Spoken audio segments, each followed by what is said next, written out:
Barangay Ginebra Chris Newsam target makuha ngayong season at Jimmy Malonzo biglang bagsak ang laro. Yan mga bro, pagkatapos mong i-like ang ating video, mag-subscribe na rin kung bago ka pa lang sa ating channel at i-click ang notification bell para lagi kang updated sa ating mga sports balita.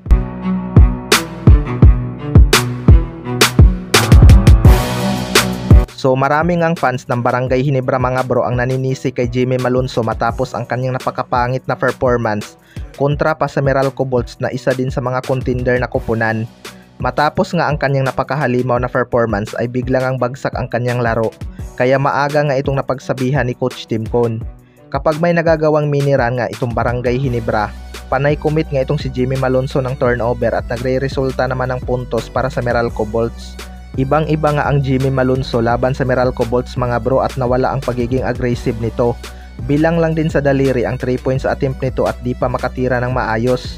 Pero hindi naman dapat isisi kay Jimmy Malonzo yan mga bro dahil kailangan nga dyan ang team effort.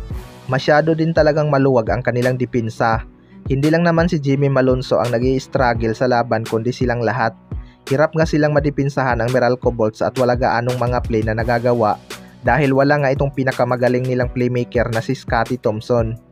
Sa kabilang banda naman mga bro, Barangay Ginebra target makuha si Chris Newsam ngayong season.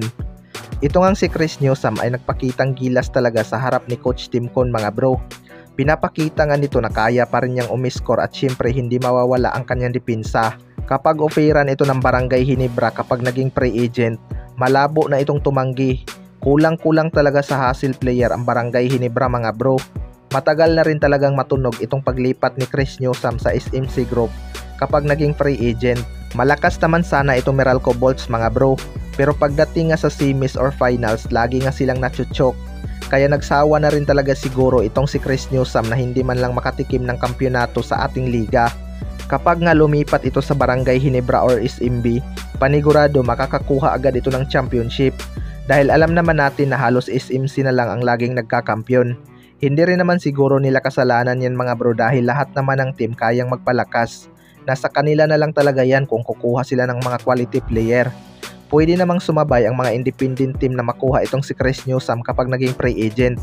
Yun nga lang kung kaya ba nilang tapatan ang offer ng SMC Group. Galante nga itong SMC pagdating sa mga quality player mga bro, kaya sila madalas ang napupuntahan ng mga free agent. Kaya kaabang-abang talaga itong Chris Newsam to Barangay Ginebra ngayong season.